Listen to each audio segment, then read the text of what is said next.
दोस्तों सोचिए जरा, अगर मैं आपसे कहूं कि इंसानों ने भारत के सबसे बड़े और तपते हुए रेगिस्तान थार डेजर्ट में अचानक से 1 अरब टन से भी ज्यादा पानी छोड़ दिया तो जी हाँ, आपने बिल्कुल सही सुना। और ये कोई समुंदर का खारा पानी नहीं था, बल्कि शुद्ध मीठा पानी था। अब आप सोच रहे होंगे कि इतनी बड़ी मात्रा में पानी रेगिस्तान में छोड़ना आखिर गलती थी या किसी अद्भुत प्लानिंग का हिस्सा।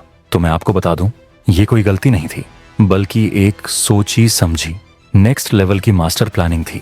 लेकिन जब ये पानी राजस्थान की प्यासी रेत से भरी हुई जमीन पर बिखरा तो जो नतीजा सामने आया उसकी उम्मीद किसी ने सपने में भी नहीं की थी। ये नतीजा सिर्फ चौंकाने वाला ही नहीं था, बल्कि इसने इंसानी जज्बे, भारतीय इंजीनियरिंग के कमाल और प्रकृति के अनएक्सपेक्टेड सरप्राइजेस को भी दुनिया के सामने ला दिया।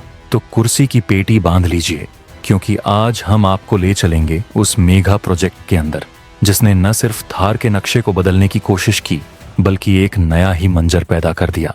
आखिर क्यों किया गया ये सब, और वो कौन सा अनएक्सपेक्टेड रिजल्ट था जिसने पूरे देश को हैरान कर दिया, चलिए जानते हैं। लेकिन उससे पहले, अगर आपको भी भारत की इस ऐतिहासिक पहल पर गर्व है तो अभी के अभी इस वीडियो को लाइक कीजिए और कमेंट बॉक्स में जोरदार आवाज में लिखिए जय हिंद। दोस्तों, भारत का वो बड़ा सपना जिसका नाम है दी थार रिवाइवल प्रोजेक्ट। सबसे पहले यह समझना जरूरी है कि भारत ने इतना बड़ा रिस्क लिया ही क्यों।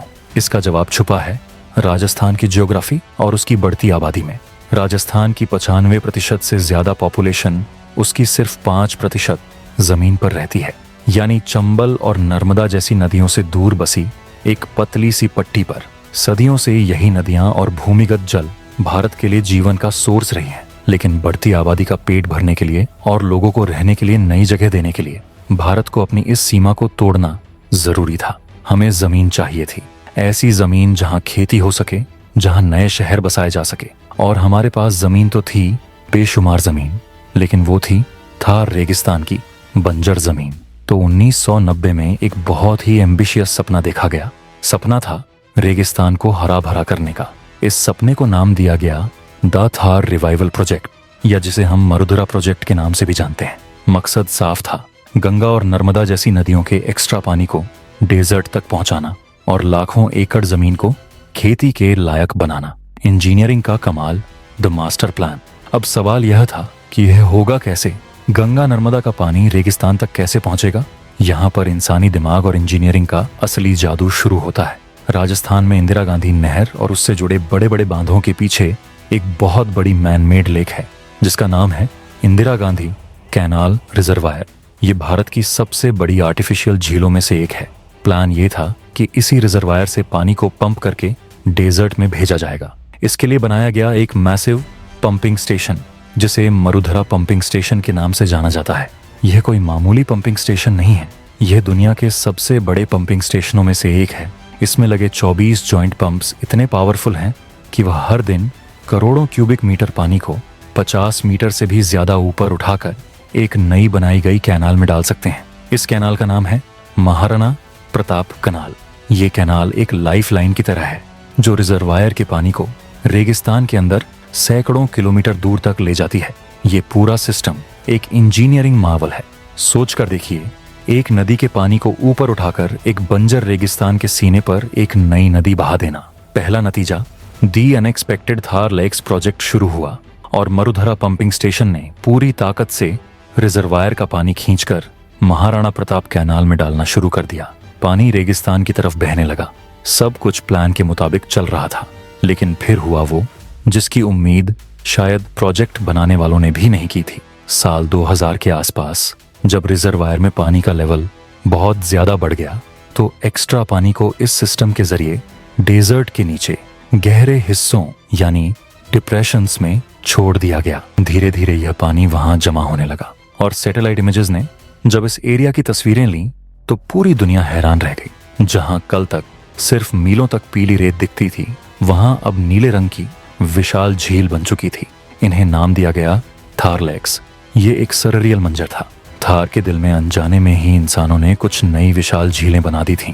ये प्रोजेक्ट का पहला और सबसे बड़ा अनएक्सपेक्टेड रिजल्ट था।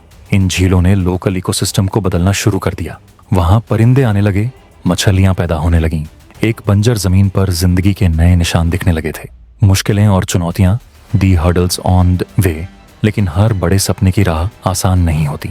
मरुधरा प्रोजेक्ट के साथ भी ऐसा ही हुआ। शुरुआत में जो जोश था वह धीरे धीरे कम होने लगा। इसके पीछे कई कारण थे। पहला, पैसा। ये प्रोजेक्ट बहुत ज्यादा महंगा था।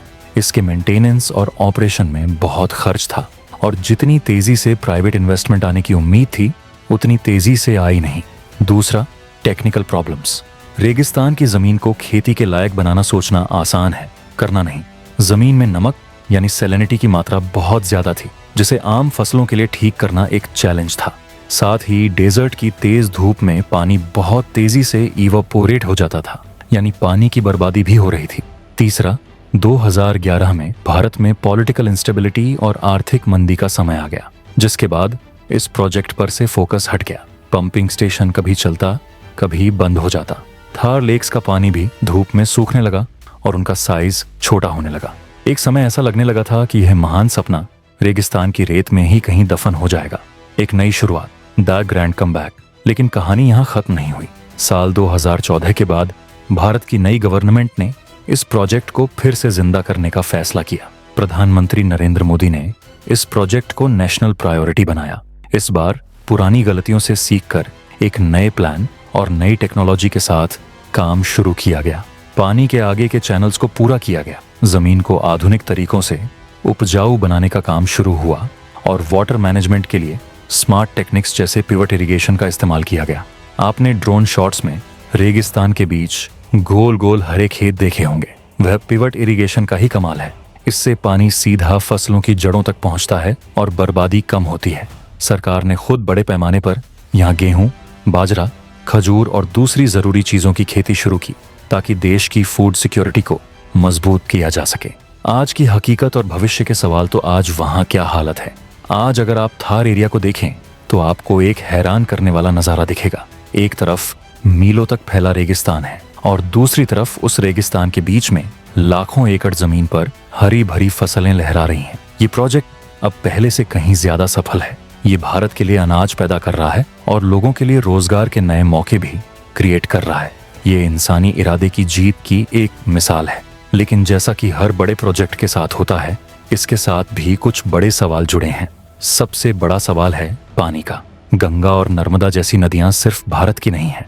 इनका जल बेसिन नेपाल, बांग्लादेश और पड़ोसी देशों तक फैला है। ऐसे समय में जब पानी को लेकर देशों के बीच तनाव बढ़ रहा है, क्या इतने बड़े पैमाने पर गंगा नर्मदा का पानी डेजर्ट में इस्तेमाल करना लॉन्ग टर्म में आर्थिक और राजनीतिक रूप से सस्टेनेबल है? एनवायरमेंटलिस्ट यह भी सवाल उठाते हैं कि एक नेचुरल इकोसिस्टम यानी रेगिस्तान को इस तरह बदलना क्या लंबे समय में ठीक है? इन सवालों का जवाब आने वाला वक्त ही देगा। तो दोस्तों, भारत द्वारा थार में बिलियन टन पानी छोड़ने की यह कहानी सिर्फ पानी और रेत की नहीं है। यह एक देश की अपनी मजबूरियों से ऊपर उठकर एक बड़ा सपना देखने की कहानी है। इस सफर में हमें अनएक्सपेक्टेड झील मिली, हमें फेलियर्स का सामना करना पड़ा और फिर हमें एक नई शुरुआत भी मिली। मरुधरा प्रोजेक्ट इस बात का सबूत है कि इंसान अगर ठान ले तो वह प्रकृति की सबसे कठिन चुनौतियों का सामना भी कर सकता है। लेकिन इसके साथ यह भी याद दिलाता है कि प्रकृति के साथ काम करते वक्त हमें हमेशा उसके नतीजे और उसकी कीमत के बारे में सोचना चाहिए। आपको क्या लगता है, क्या इस तरह के मेगा प्रोजेक्ट्स इंसानियत के भविष्य के लिए जरूरी हैं, या हमें नेचर के साथ छेड़छाड़ करने से बचना चाहिए? अपने विचार नीचे कमेंट्स में जरूर दें।